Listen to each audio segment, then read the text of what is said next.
What is mock battling anyways? In this Lord of the Rings Rise to War video, I'm going to break it down. Should you do mock battling? What even is this thing anyways?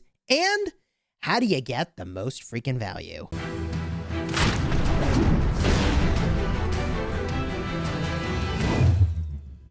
Hello my friends and welcome back. I'm Chisgule Gaming, and today we're talking about the mock battle function in Lord of the Rings Rise to War, which is a great way to power level your commanders.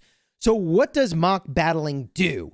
When you tap that button for mock battle on a tile that you yourself own, you can send one of your commanders to that tile, and when you do, you spend some of your ability points, you spend some of that commander's stamina, you spend an amount of food based on the type of tile that you're doing, or I guess the level of the tile that you're doing.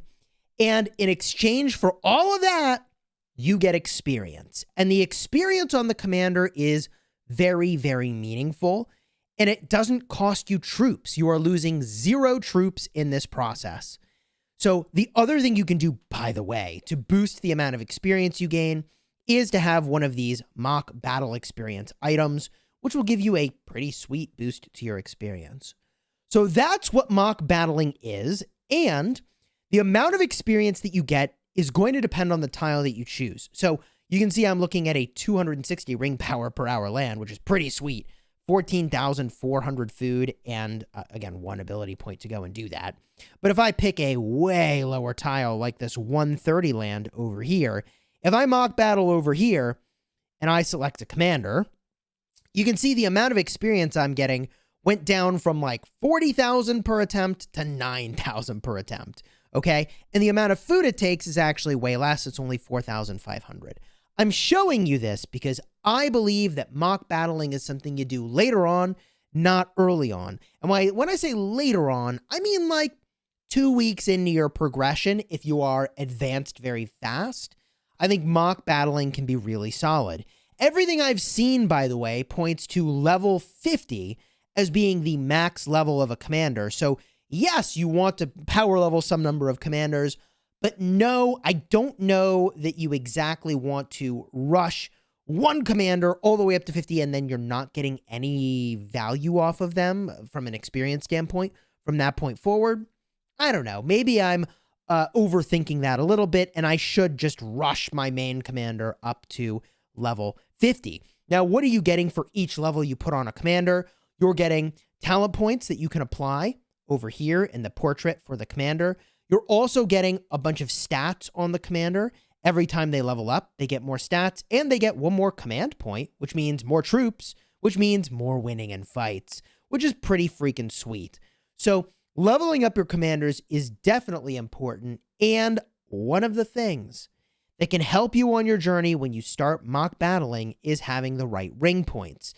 Yeah, I'm not going to say like there's a lot of thought that goes into this because there isn't. I just chose literally every point that improves the experience of going and leveling up your commanders with mock battling.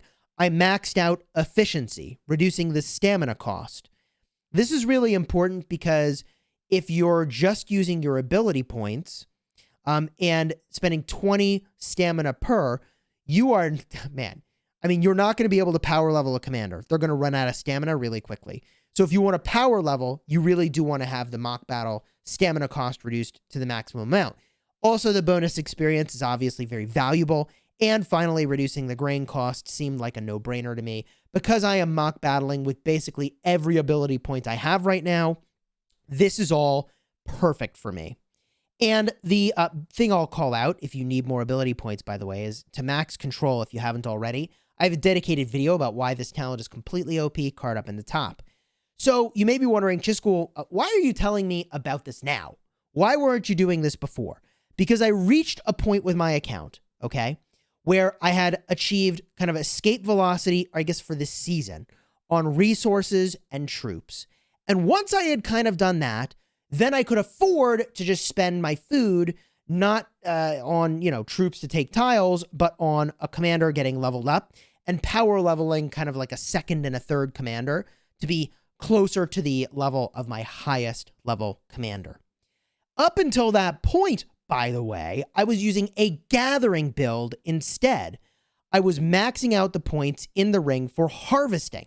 And that was really, really solid when I really needed lots of resources to keep doing all the things I needed to be doing.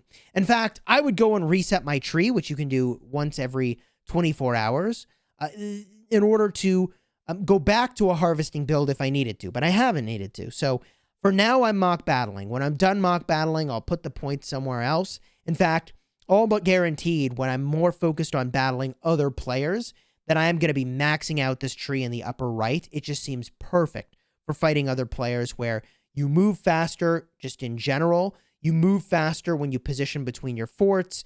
Having more max stamina means you can kick more butt in a shorter window of time. That is the value of max stamina. Having more forts means you can be in more places, which is easier to do when you are at resource sort of escape velocity, because each of these forts takes up a tile that could have been generating resources and ring power.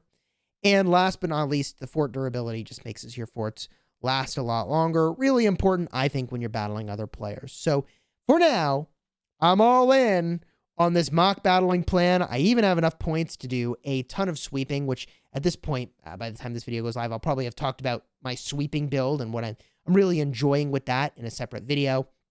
I'm doing mock battling and I'm doing sweeping, and man, it's freaking working really, really well. So hopefully you found this video helpful, and I'd be eager to hear at what point in your journey you started doing this mock battling.